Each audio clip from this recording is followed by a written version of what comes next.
Well boys, we have another Bellular video for today, and apparently Blizzard has made significant changes to the gearing system in Midnight expansion, to the point where Bellular claims you don't need add-ons anymore. Now if this is true, this is a huge step in the right direction for Blizzard, as you know me, I'm an avid retail hater, and one of the things that I hate the most about retail World of Warcraft is the fact that you are so reliant on add-ons, to the point that you cannot play the game without them. At least not professionally, competitively, or to be honest, just viably. It has become such a degenerate thing to do. You have to rely on add-ons to play the game, to do bosses, all that stuff. I didn't like that, I never have, and I will always advocate for no add-ons or as less add-ons as humanly possible. I don't like going to third-party sites. I don't like doing all that stuff. I think everything should be baked and cooked directly into the game engine. So I'm interested in seeing this. If Blizzard has actually done this, this is a big W for them, but let's watch the video before we make any assumptions. For the last two expansions, WoW has harbored an open secret that gearing is just far too complicated, that you need add-ons or a reference guide just to upgrade your gear right. 100% you needed that. 100%. You couldn't play without it. And again, when I was new to World of Warcraft, I believe the expansion was Warlords of Draenor. I started playing in Warlords of Draenor, okay? It wasn't that bad at the time, but whenever I tried to play BFA, man, this was horrendous. I didn't get anything. Like, I truly hadn't. Because I was on and off with World of Warcraft, I wasn't consistent, so my knowledge wasn't that great. And going to these websites and doing all of these stuff, it had me so confused. And the thing is, it's not really that difficult to understand. It's just a lot of words. You need to read a lot, but once you understand it, it becomes so shallow. So it's a really weird situation where you don't want to really learn because it looks so overwhelming, and it is kind of overwhelming. But once you learn it, it's not that deep. So it was a really weird situation, and also I hate the fact that you need to go to third-party websites and just do all the stuff. Right now, as you know, I'm playing Path of Exile 2, and in the late game, it's not an early game thing, it's in the late game, you need to go to third-party websites to actually do things like loot filtering and all that stuff, and I really hate that. I really wish they would bake it into the game just like Last Epoch did. But yeah, I mean, you don't really... you can't ask players to go to all of these websites to play optimally. Even if it's not 100% necessary, it kind of is. So you shouldn't really do that. Just bake it into the game and make everything 10 times better, or just simply remove it. Did you need that raid bot sub? I mean, when do you spend your catalyst charges? When do you get more charges? What crests upgrade what gear? Why can't you upgrade heroic gear from a heroic raid? And why are... You can't? Okay, I swear to God, I didn't even know about that. Yes, man, my knowledge of retail has dwindled in recent years. all of our sparks fractured? These are the sorts of things What that in if God's you name play is that? WoW every single season, you don't really have a problem. But for a lot of other people, it's completely confusing, and it just doesn't make basic common sense. And here's where there's massive good news. The new alpha build has fixed most of these problems. It's also loosened some of the add-on restrictions. Blizzard have also fixed... Wait, let's... Okay, it's actually nice seeing a plan for once. I gotta admit. I mean, in Legion, everything was so time-gated, it sucked. Like, it truly sucked. So it's nice to see that they have phases now again, and actually they know what they're doing. So Prey mechanic comes in phase 5, which is interesting. I thought this was gonna be like a release thing. Okay, you know what? I can respect that. That is interesting. That is interesting, truly. Most of these problems. It's also loosened some of the add-on restrictions. Blizzard have also updated the cooldown manager with text-to-speech alerts. That's quite huge. They fixed a massive transmog farming issue, and, well, actually with Midnight, getting full mythic tier sets will be extremely simple. It's been a hell of a week for the news. Strap in. Okay, let's get into the simplification of gear. We're back? So we heard from Ian in the Q&A that Valor Stones would be removed from the game, and everybody celebrated, of course. I mean, that was just good news. But we also heard that crests would be simplified. We didn't really know what that means, but the good news is that we now do. So over in the Midnight Alpha, all crest names and descriptions have been updated, meaning that it looks like this, which is quite different. You'll see it all starts one stage earlier at Adventurer, and it still goes all the way up to Okay, finally, so they put explanation on stuff? Okay, this is great. Myth, but the fantasy names have actually changed, so Carved and Ruined are no longer called Carved and Ruined. Now the crests simply share the name of their upgrade tracks, so if you want to upgrade a hero item, all you need is hero crests. That is simple, that is intuitive, it's much better. Now, there's some other things, we don't know how drops have changed to match this, and there is one minor little concern here. You see, there used to be an overlap in the upgrade tracks, right? And Blizzard's idea of making it so that when you needed mythic crests to finish your heroic item, well, the whole point was that would nudge you towards doing the next tier of content. That appears to no longer be the case, and that would mean that, say, finishing your hero item with just hero crests, well, now that serves as more of a natural stopping point. To some it makes people, more that could be sense. a bad thing. To others, though, it could just mean they feel like their character is finished. That could be good. Now, there's other things that may change, like item levels and gear sources. Obviously, we don't know all of that, but for now, this looks much easier to follow and understand. And trust me here, if you don't think this is a big deal, I think you'd actually be surprised. It's very easy for those of us who play every single season to just get lost in the sauce and take all these things for granted. Not gonna lie, this raid looks kind of good. I have seen some things about it, but man, this looks actually kind of dope. Trust me, for newer players or people who are just getting into like properly playing a season, this shit was way too complex, didn't make sense to them. So basically, this is a good change. So that's good news for gearing, but originally, all those changes came with a big downside. The lack of the difficulty overlap threatened people's transmog farming. As an example, a normal raid item would no longer upgrade its appearance to the heroic one. And the good news is that after some very polite feedback over in the forums, Blizzard have changed their minds here. And now, whenever an item is fully upgraded, they will upgrade in appearance as well. So that would mean that you can get mythic sets by fully upgrading your heroic version.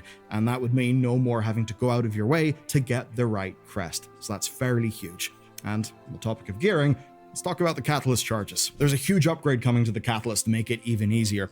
And we've all been there. You want your 4 set as soon as is possible, but you're afraid of upgrading a veteran piece that you know won't go the distance. You know that if you do, a champion or a hero one will drop right away, and that'll just leave you feeling, stuck for 2 weeks. I have absolutely no idea what this system is. There has been so many systems in the game. If someone in the comments can explain it to me, I would be overjoyed.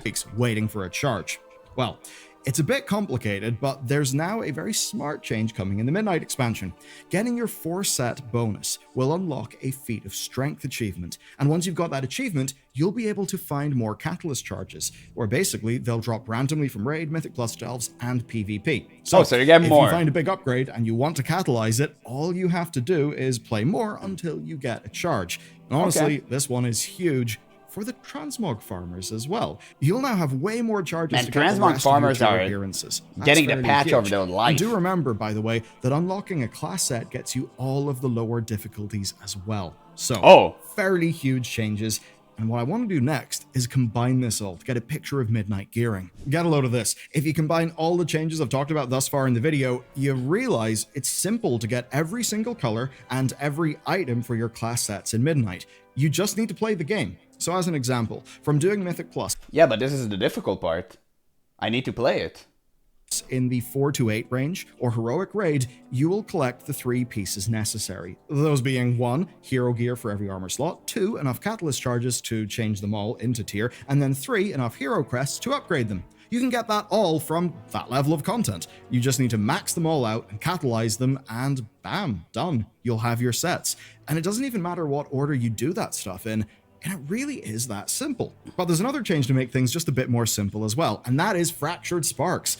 They're no longer a thing. Now you'll just find sparks, but you'll need 2 to make an item. So what that is, right, is basically the exact same in terms of your sparks. Yeah, they just made it simpler to read. It's the exact same amount of reagents, but I mean, at least now it just makes sense. Because why do you need to like split and combine everything? I mean, that makes way more sense. A little bit more simple for people because you just need to get 2 of the same item instead of getting 2 baby items that you then need to turn into one of the item that you actually want. Basically, it's Blizzard just removing some steps. So that's it for gearing. For now, it's really good news, but wait, that's it's only the start of today's news video.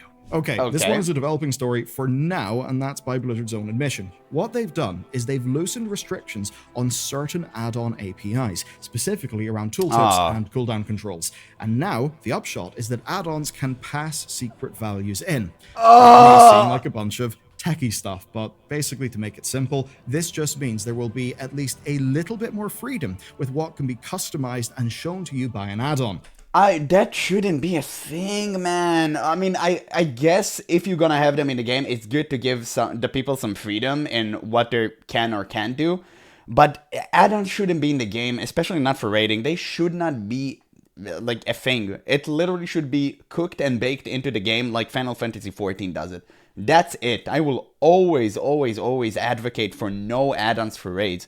Always. But the most noteworthy part is Blizzard says more changes are coming in Alpha 3, which is next week's wave. That should be fairly soon indeed. And certainly looking at the top comments about our coverage of the add-on apocalypse, it really seems clear that the add-on changes broadly are making loads of people really happy, that they don't want add-ons to be clogging up the combat design of World of Warcraft. 100%. 100%. The worst thing you can do is come back into the game and reorganize all your add-ons. I hate that. It made me so frustrated, and literally just thinking about it made me so I really don't want to play the game. It's so annoying. You don't want to do all of that. Like, look at what is this screen, man? Who want to deal with this?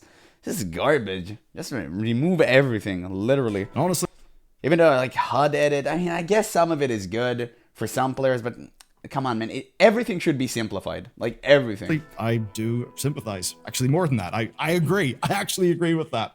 And this week's update doesn't seem like a philosophical change on that from Blizzard's end. What it is to me is them trying to make sure that the aesthetic-only customizations are still possible. Now, for what it's worth, WeakAura that is good. Okay, that is fine. No in response, which perhaps tells you all you need to know. Just to know. And they followed up by saying that these Alpha 2 changes don't mean anything to them.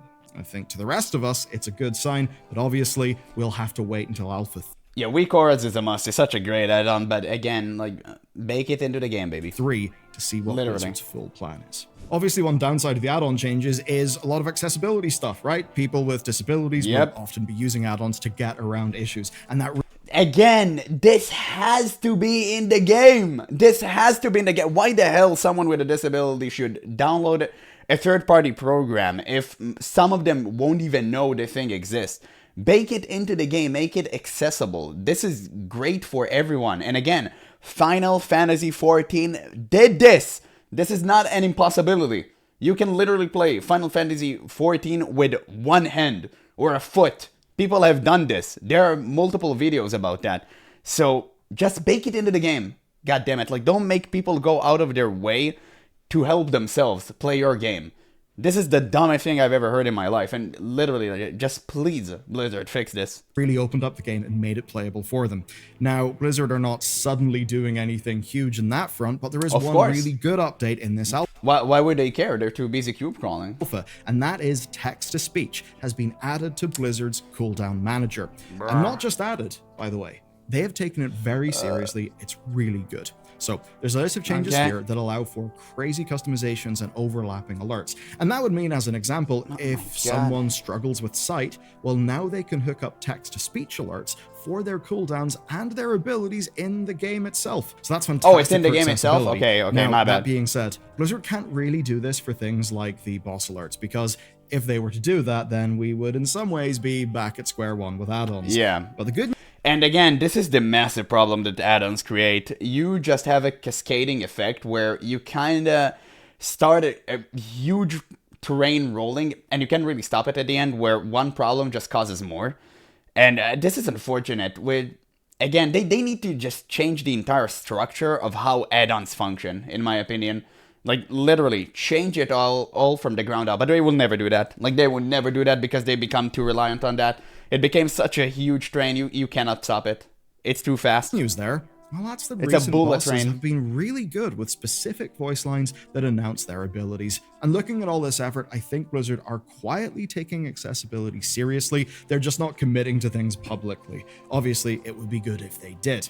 And that's not the only UI update either. There are some other things. Nameplates and the cooldown manager have both got some minor, very welcome changes. Thus far, it's a great rate of improvement, so maybe we can have a little bit... Yeah, nameplates are super important. You need to have everything, like, super customizable, because I'm a guy that constantly customize the nameplates, because there's so many different things you want to have, and people have, like, different...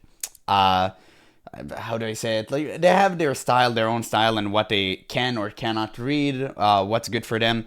So this is good. This is a very welcome change. More faith that these will be good enough to use at release. That being said, there is still no sight of the damage meters or the raid frame changes. Oh. I guess here's the hoping they'll be there in Alpha Yeah, 3. You may have seen important. a funny thing that with the launch of Legion Remix, everyone who made a druid instantly unlocked all of the Mage Tower bear and cat form appearances.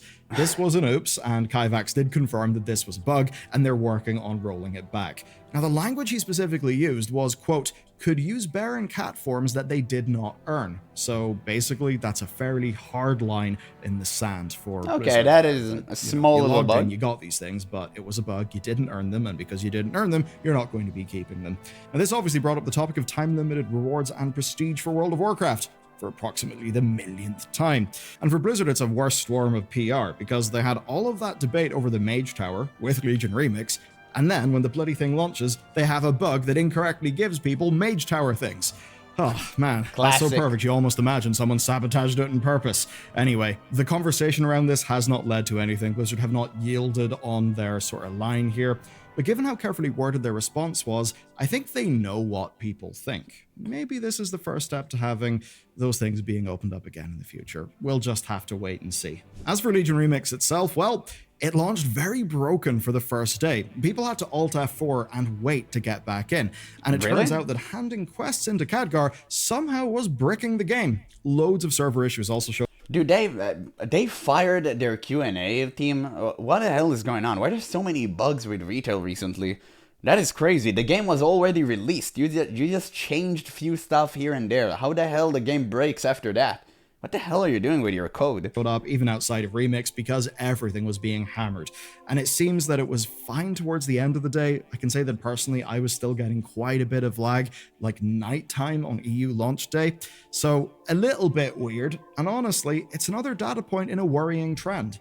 Like expansion launches are generally fine, but it's almost every patch launch we've had that's been broken or frustrating in some way. Yeah, clearly they have no Q&A team. I mean, this is obvious at this point. How the hell do you have like the servers where you only need to pay for them, and then the patch itself is like super buggy and messy? This is where you need to have a team that its job is to literally fix those things. Like, that is crazy. At least a day. I mean, do you remember trying to do the Nightfall event? That was one of the worst launch days I've seen in a long, long time. And there's an unfortunate upshot, and that basically is that until Blizzard gets a handle in this stuff, the main takeaway is just to wait a day or two to actually play WoW after a patch. And I kind of hate having to say that, because it totally removes the hype. It totally kills it. You have no hype left because you always want that day one experience. And of course, I never expect the day one experience to be good, but I expect it to be playable. And when it's not playable, it is really bad. This is really, really bad because you need to get people excited. And at the end of the day, you know, as a company, you need to get people to purchase your product. So first day excitement is important. Patch day should be the most exciting thing in an MMO. Anyway, I just say wait a day or two and save yourself the frustration. As for Legion Remix itself, at least from what I can tell, it seems like it's doing quite well. I've been having fun. We'll have a more detailed video on it next week, but since people are already clearing Mythic Emerald Nightmare as of the first day, I think Blizzard may have done a good enough job in bringing the player power scaling to where people actually wanted it to be. So it seems that all of that stuff in the PTR really did pay off. This is an old drama, it's a big drama, and maybe this is nothing. Tell me about it. I do have to bring it up. A senior quest designer asked the community, quote, for fun, I sure knew this would be fun, what would the high elf racial mount be? Because, you know, in theory, if they were to become an allied race. Now, the correct answer, as everybody pointed out, is an updated Keldorei steed from Wrath of the Lich King. Turtle Wow. They're gonna take Turtle Wow. That's a unicorn, and that's actually been their emblem since Warcraft 2. So that's that question answered, but, I mean, I know the person I mean, I know they're technically Blizzard assets. You can relax, it's fine. involved said, for fun. Does feel like a little bit of a tease though. And obviously, given that Midnight is about unifying the elves, a patch 12.2 high elf allied race would not be an unthinkable thing. I mean, Verisa Windrunner has got a new model, and she will be present in patch 11.2.5. Interesting, Laying down the groundwork. In fact, I think this would be a natural place for the story to go as well. Now, I'm not promising you anything, but if I was putting money on it, I would say Alliance High Elves, honestly. So, this week we've seen major Wow. progress on loads of different fronts. That's it Major for the news, guess. but we've got a massive... Well, yeah, this seems like the end of the video. Great video by Bellular. I'm gonna leave a link in the description so you guys can watch it for yourself and give it a like and subscribe if you haven't already. This guy is awesome. I love his channel. And, I mean, general opinion about the video, I pretty much said everything that I wanted to say. Seems like a very small W by Blizzard, but this is a W nonetheless, so I can always appreciate it. I still think, again, all the time, less add-ons is humanly possible to the point of no add-ons and have everything baked into the game. That's pretty much all that I'm going to say about this topic, because this is truly a huge problem, but I guess I'm at least happy that Blizzard is starting to address it, which is good. But again, Blizzard doing everything at such a snail pace. They're not advancing in huge steps anymore. And it's not like it's difficult for some reason. It feels like they have no team working on the game at this point, to be honest. It just feels like they're releasing expansions and then just kind of doing whatever. I really wish they would make significant changes. Like, I really feel that what would bring the community back, because I want to play retail. I have nothing against, like, retail combat system. Well, I have a lot against its combat system, but for the most part, I think that it is fun. And I really wish to check out the game again, honestly, but I just can't bring myself to do so. The entire complex system, and I mean, there's so many systems, so many difficulty levels for raids and stuff. I don't like that, man. Everything gets just deleted after a patch, everything you've done, so all the progress you made doesn't like save between patches. I hate that, and I really wish Blizzard would fix the main problems instead of like taking the smaller problems they created and change them, which is a good thing. I'm not gonna say like it's a bad thing, but please focus on the bigger picture. Like, that is important. But yeah, that's everything that I have to say. So make sure to let me know what you guys think in the comments below. And if you want to watch more videos like this one, because my last reaction video has actually done quite well. So hopefully this one will be the same. But once again, thank you guys so much for watching, and I'll catch you in the next one.